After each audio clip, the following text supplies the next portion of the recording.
আমরা দেখেছি, আমরা কিছুদিন আগে দেখেছি বাংলাদেশের মধ্যে এমন কিছু মানুষ ছিল, আমাদের স্বপ্ন, আমাদের টার্গেট, আমাদের আকাঙ্ক্ষা ছিল আমি যদি মৃত্যুবরণ যদি করি তাহলে আমি পড়বো লা ইলাহা মুহাম্মাদুর সাল্লাল্লাহু।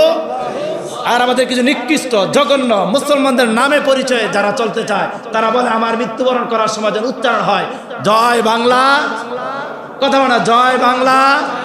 এগুলো কোনো মুসলমানদের সন্তান হতে পারে না। হতে পারে তার বাবার নাম মুসলমান, তার নিজের নাম মুসলমান, তার দাদার নাম মুসলমান, তার পরদাদার নাম মুসলমান হতে পারে, কিন্তু সে প্রকৃত মুসলমান নয়। যার স্বপ্ন লা ইলাহা ইল্লাল্লাহ নাই নাই নাই।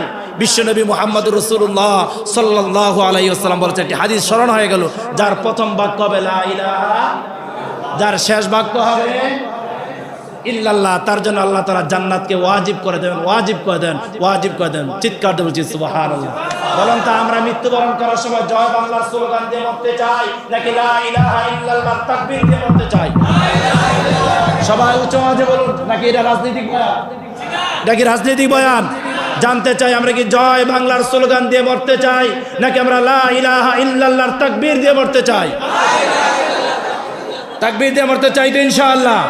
আমাদের স্বপ্নে, আমাদের ঘুমে, আমাদের জাগ্রত অবস্থায় আমরা চাই আল্লাহ আমাদেরকে মৃত্যু দাও এমন অবস্থায় যে সময় পড়তে পারি লা ইলাহা মুহাম্মাদুর সাল্লাল্লাহু আলাইহি ওয়াসাল্লাম। জয় বাংলার স্লোগান যারা দিয়ে মরতে চায় তাদেরকে আপনি মানুষ বলতে পারবেন, কিন্তু তাদেরকে মুসলমান বলা যাবে না।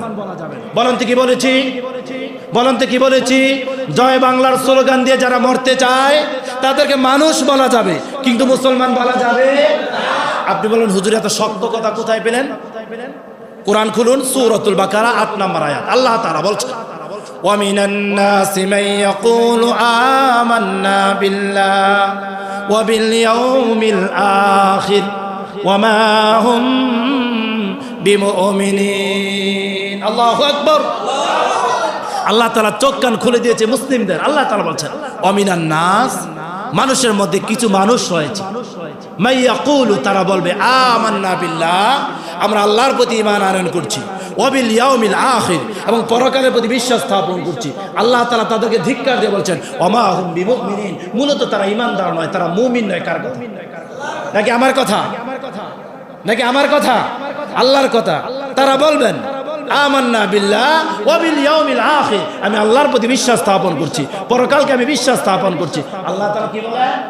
এই আয়াত আপনাদের পরিচিত হওয়ার কথা। বলেন তো আল্লাহ তাআলা কি বলেছেন? ওয়া মা হুম বিমুমিনিন, মাশাআল্লাহ, তারা কি নয়? মুমিন নয়। তাহলে আমাদের মৃত্যুর সময় স্লোগান হবে কি? জোরে কাঁদে আমাদের মৃত্যুর সময় স্লোগান হবে কি?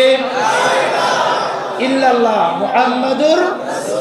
আমরা এই স্লোগান দিয়ে, এই তাকবীর দিয়ে মৃত্যুবরণ করতে চাই। এই দোয়া আল্লাহ তাআলার কাছে সব সময় চাই। আমাদের শয়নে, স্বপনে, জাগ্রত অবস্থায় সব সময় স্বপ্নই থাকে একটা, আল্লাহ তাআলা তুমি আমাকে মৃত্যু দিও, যে মৃত্যুর সময় বলতে পারি লা ইলাহা মুহাম্মাদুর রাসূলুল্লাহ সাল্লাল্লাহু আলাইহি ওয়াসাল্লাম। যেটা বলছিলাম, আমরা অন্যায়কারীদের আশ্রয় নেব না, অন্যায়কারীদেরকে প্রমোট করব না, সৎ এবং নিষ্ঠাবান মানুষের সাথেই আমরা থাকবো ইনশাআল্লাহ। আল্লাহ তাআলা আমাদের সবাইকে দ্বীনের পথে অটল এবং অবিচল থেকে আমাদের বুক ভরা সাহস নিয়ে আগামী দিন বেঁচে থাকবার তৌফিক দান করুক। আল্লাহুম্মা আমিন।